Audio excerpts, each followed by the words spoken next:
그 사람, 단 한 사람, 운명적인 만남이. 친구나 연인 있나요? 비익조 열리지. 제법 긴 세월을 살았으면서도 이 글을 쓰기 전까지는 저는 비익조 열리지를 몰랐습니다. 그러나 그 의미를 알고는 심쿵 그랬습니다. 내게는 이런 친구, 이런 연인이 있는가? 노무현, 문재인 같은 친구, 함석헌의 그 사람을 가졌는가의 그 사람, 당 현종과 양귀비나 메디슨 카운티 다리의 연인이 내게는 있는가 하는 자문이 들면서 며칠을 생각 끝에 이 글을 정리합니다. 당신은 이런 친구 있습니까? 제일 좋은 친구를 둔 사람. 그 사람을 제대로 알기 위해서는 그 친구를 보라고 했습니다.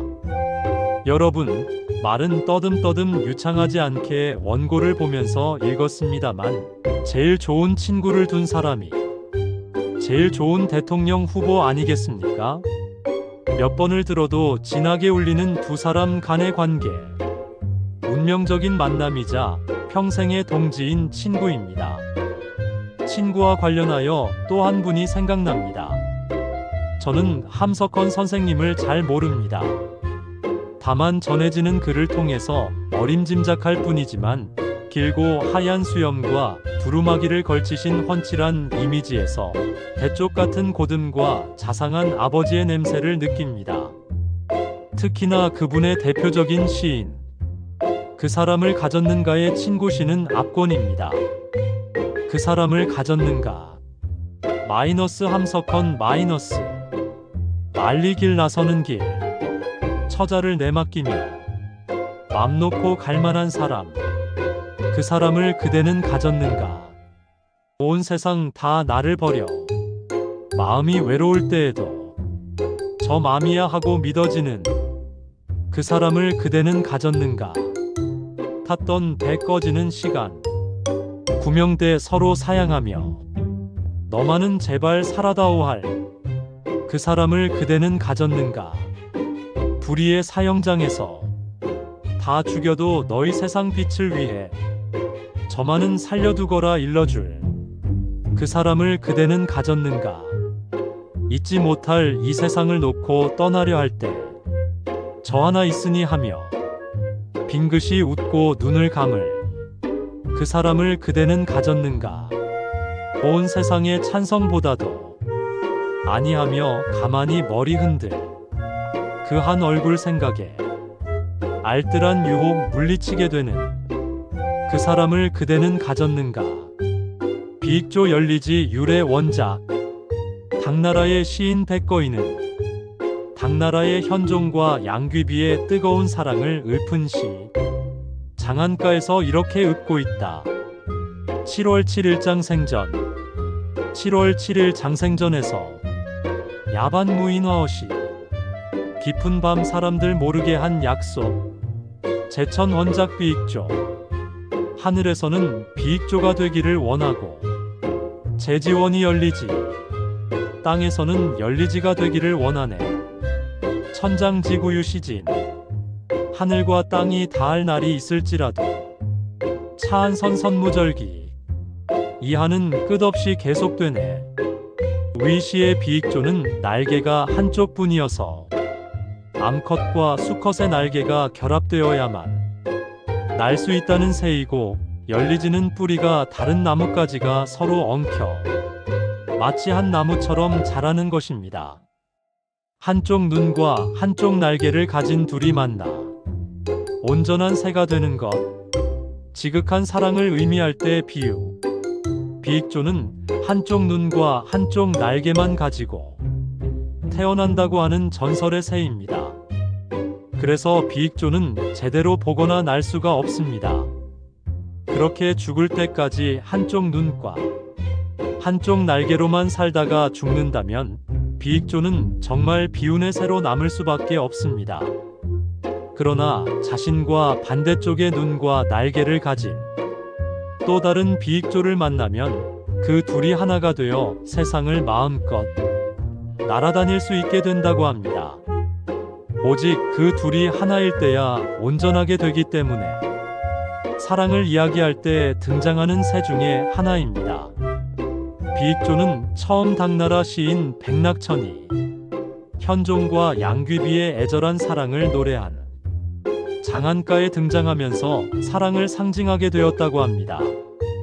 열리지 이을연 이칠이 결리 나뭇가지지 뿌리가 다른 나뭇가지가 서로 엉켜 마치 한 나무처럼 자라는 것 효성이 지극한 효자나 남녀 사이 혹은 부부애가 진한 것을 비유 후한서 채옹전에 나오는 이야기입니다.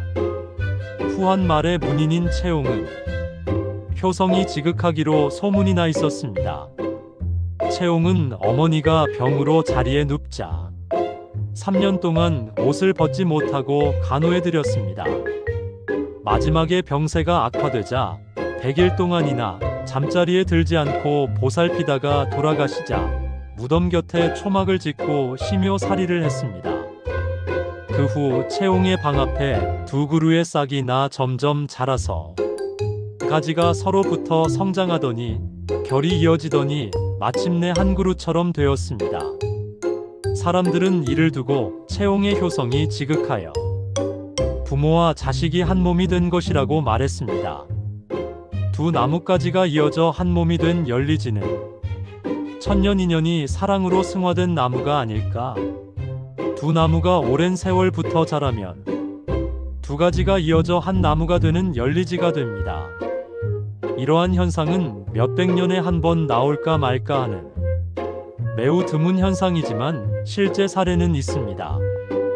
열리지 나무는 우리나라에서 현재 3그루밖에 발견되지 않았다고 합니다. 눈으로 보면서도 상식적으로는 이해가 안 됩니다. 비익조 열리지를 줄인 비익연리, 비익연리, 견줄비, 날개익, 이을연, 이칠이. 비익조는 한 새가 눈 하나와 날개 하나만 있어서 두 마리가 서로 나란히 해야 비로소 두 날개를 이루어 날 수 있다고 하는 새입니다. 열리지는 두 나무의 가지가 서로 접해서 목리가 합친 가지로 다음과 같은 뜻이 됩니다. 부부의 정이 두터워서 떨어지지 않음, 서로 깊이 사랑하는 남녀의 관계, 비익의 새와 열리의 가지 모두, 즉 열리지는 부부의 의가 대단히 좋거나 남녀 간의 애정이 대단히 깊음을 비유합니다. 비익조 열리지가 주는 교훈, 사람이 일생을 살면서 한 부모 한 뱃속에서 나왔음에도 서로 앙숙이 되어 사는 경우도 허다합니다. 대부분 그 저변에는 두 가지의 이유로 나눠지는 것 같습니다. 첫 번째는 경제적인 이유입니다. 아등바등 살다가 궁극에는 스티브 잡스의 회한에 나오듯 단 돈 1원도 필요 없는 게 사람의 마지막임을 미리 안다면 피를 나눈 형제끼리 그리 살 필요가 있을까? 두 번째는 감정의 문제입니다. 우리가 추구하는 게 행복이고 군자의 길을 가고자 하지만 결코 쉽지 않은 것이 범인의 일상입니다. 제 자신부터가 쉽게 용인되지 않지만 배려심을 갖는 것, 편견을 버리는 것, 가능하면 긍정적으로 여기는 것 등이 일반인이면서 군자의 길을 가는 것이 아닌가 싶습니다.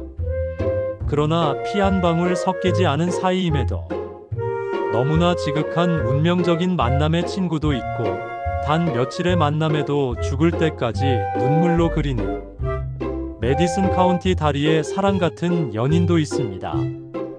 운명적인 만남의 친구나 연인을 갖는다는 것, 아마 그 사람은 행복한 사람임을 확신해도 좋을 것입니다.